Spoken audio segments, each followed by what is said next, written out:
one way, you've got 12 guys covering the field. Calvillo, Richardson again. He's been the outlet on second down conversions, and it looks like another first down for the Alouettes. But here you see the efficiency of this Montreal Alouettes offense. This is what these guys have done so well all year.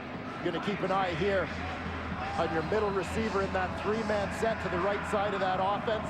That's Jamel Richardson. He knows how much yardage he needs for the first down. That's how far he goes to run that hook. The Lions gave a little too much cushion there, given the situation.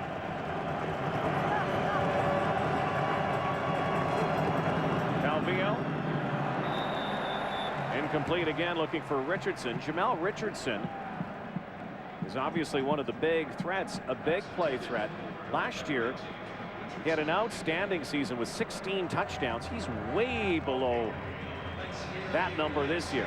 Yeah, Jamel Richardson has battled illness and injury in the early part of the season.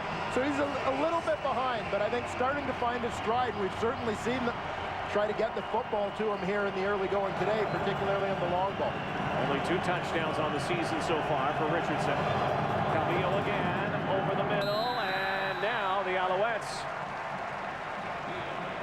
will face 3rd and 10.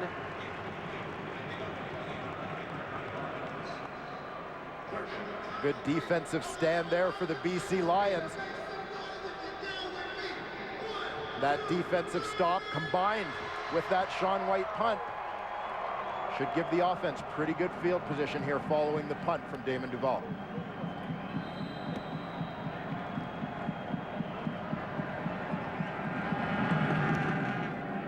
Duval puts that leg into it, averages 47.3. And good coverage by the Alouettes. Jarius Jackson back at work when we come back. 5 concussions in 11 months, but Buck Pierce is dressed here tonight with more. Let's go down to the sideline once again and join Perry. Yeah, Rod, a little bit of a surprise, but Buck Pierce is the number 3 guy. He has been cleared to play, and he has taken a step that the BC Lions like. Take a look at these helmets. The one on the left is a 2008 model. It's got a lot of padding, and finally Buck Pierce has decided he will wear that. Look at the one on the right. That's what he has been wearing to start this season. There actually is a model of 2009 which Jarius Jackson wears, but Buck has at least taken the steps. They're getting some software, the Lions are. They'll put in sensors in that new helmet of Buck's, be able to see after a game where he took the hits and if it's a significant blow to what side of the head. Well, Jarius Jackson, you see that helmet. Boy, a case of dropsy here tonight. And a guy who normally hangs on to that football, that's twice now for Paris Jackson. Yeah, and you can't miss too many opportunities against the Montreal defense, that's for sure. And you see Buck Pierce on the sidelines. A little bit surprised to see Buck Pierce in uniform so quickly, given that concussion history and given that this is a football team that lived through this saga with Dave Dickinson a few years ago. Throwing down again for Jarius Jackson. Deep drop, here's the rush. Out of the backfield. And Emmanuel Arsenault. Penned here on the spot, but it looks like he's going to be at least 2 yards, 3 yards shy of a first down. So once again, Sean White will try to do the old coffin corner again. I don't know if he could do that twice. Great party trick. Yeah. High snap. He won't get this away. Sean White and the Alouettes have it. Eric Delorier will take it into the end zone. Touchdown. I think a sniper got Eric Delorier there. Sean White on the botch snap, the high snap, can't corral the football. The Alouettes take it into the house, and Eric Delorier, I don't know what happened to him. Did he hit a seam or something? But well, he's got a touchdown, but he's not smiling. Yeah, we'll get a look at that again, but here we'll see what went wrong for the BC Lions. Dan McCullough's snap sails over Sean White's head. White unable to fall on it. This takes an Alouette bounce, but keep an eye on Delorier. It looks like he hyperextended his knee here.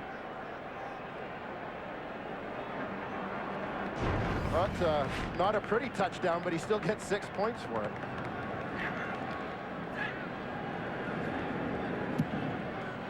There's the extra point. Eric Delorier, his second career CFL TD, and this one actually hurts. Argos Ticats Eskimo Stamps, Monday on TSN. This is one for the highlight reel. Eric Delorier, a touchdown, but it was like the first day with his new feet. Yeah, Eric Delorier, I don't know if it's a footwear issue on the turf, but watch that left leg as he plants, really jam that foot into the turf and hyperextends his left knee. Looked like he never really had good traction or footing, and then looks like he's okay, though, on the sideline. Again, his second career touchdown. First came a couple of years ago for a guy who was a quarterback, went to college as a very good receiver. Bryce Mullen dodges 1 and 2 and brings it up to the 31. But Delorier is a receiver, but gets a lot of special teams play and has the first touchdown of this ball game. Yeah, this is one that where Eric Delorier is probably telling the BC Lions, that one hurt me more than it hurt you guys. So he's still getting checked out over there. But as you mentioned, Rod Delorier, an outstanding receiver at Eastern Michigan University, one of the top receivers in the Mid-American Conference and a former first-round pick. Running room now. Mallett, big game, close to midfield, and so far here tonight, the BC Lions' big plays have come on the ground. Yeah, and keep an eye on the guys on the right side of the BC Lions offensive line. Jason Jimenez kicks out. Angus Reid pulling. Knocks another out of the way. Those 5 big boys up front working well in unison. Martel Mallett is the beneficiary. Go figure, the BC Lions having success on the ground against a team that has only allowed 156 yards rushing the entire season. Jackson down the sideline into a crowd, and Arsenault can't catch up with it. The Owls have the #1 run defense, averaging 67 yards.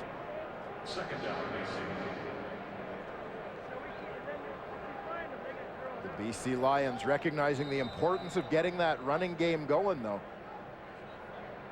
Trying to keep the Alouettes defense on the field a little bit, be physical with them and wear them out, and let your offensive line get in something of a rhythm. And as well, long term, the goal is to slow down the pressure from the Alouettes front 4. Throwing down, Jackson to the far side, and open is Paris Jackson with running room. Makes a move on Sanchez. And you know Paris Jackson, with nobody around him, was going to make sure he had the football. Yeah, Paris Jackson with a couple of drops in the early going here. He lines up as the #3 receiver in this set, the inside man. He's going to run an out route here. He's got the other 2 guys clearing out for him. They push the defenders off. That gives Paris Jackson room to make the catch. He turns it up. Chip Cox does well to make the open field tackle. Lions on the move now. 8 minutes to go before halftime. Down 7. Play action to Mallett. Going close to the goal line. Once again back to Paris Jackson, and it will move the football. We have an interference call. Well, Billy Parker thought he had defended this one pretty well, but you're going to see it as this ball comes down. Parker gets his hands around Paris Jackson's waist before the ball gets there. He's in trail position right at the right edge of your screen. The ball is in the air. Pass interference. Montreal number 17. The point of the foul. First down. You see that right hand wrapped around Paris Jackson's waist a little bit.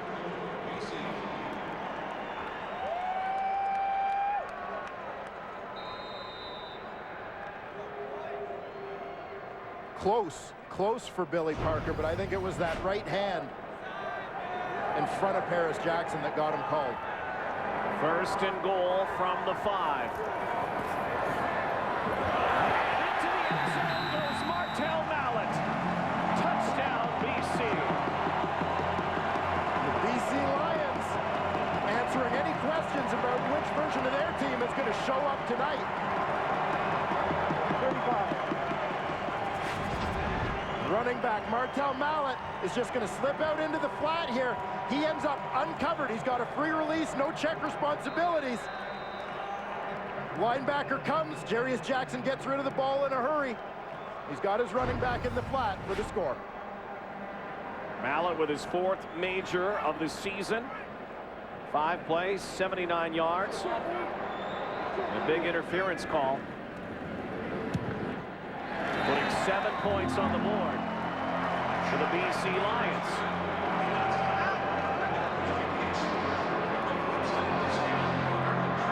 Well, the BC Lions are looking to keep their winning streak intact here against the Montreal Alouettes at home. So we get another look. Martel Mallet running the flat route. Any defender covering him is going to be chasing from the inside out. So if the ball comes quickly, you're going to be able to get the completion. And from this close to the goal line, it's a bit of a cakewalk. So a good answer by the Lions after Montreal scored thanks to their special team. When you think of a Montreal special team scoring, you usually think about Larry Taylor. Will come out in the field now, and Wally Buono. This is a much better performance so far than 2 weeks ago. And there is the aforementioned Larry Taylor. Rod, you mentioned the situation here for the BC Lions, tied with the league's best team midway through the second quarter. And to think that they'd have the lead if not for that one high snap on the punt.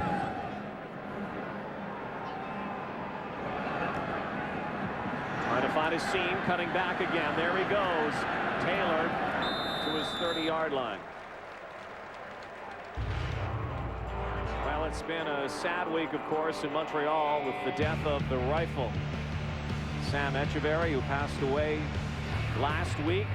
Funeral in Montreal yesterday. Sam Etcheverry in his time was as popular in Montreal as Rocket Richard and Jean Beliveau, the old Alouettes. And of course, the Owls in tribute where number 92, and Sam Etcheverry became a coach in Montreal, and one of the guys he played for tonight could match the all-time winningest coach, Wally Buono. Calvillo going deep downfield. And Jamel Richardson wanted an interference call, but isn't getting it. You know, and after the last play that we saw going the other way, in which Billy Parker got called, Jamel Richardson thinks he's got a case. You see him down in the hand fight with Ryan Phillips at the bottom of the screen. You saw Phillips got his head around to the football here. And the officials are going to rule that this was just incidental contact. 2 guys trying to make a play on the ball got tangled up. And BC secondary calling themselves the Hyenas. Ryan Phillips said that loss against Winnipeg, the lowest ebb he's seen for this team in a few years. 2nd and 10. Calvillo again in the pocket to the sideline, and Kerry Watkins hauls it in.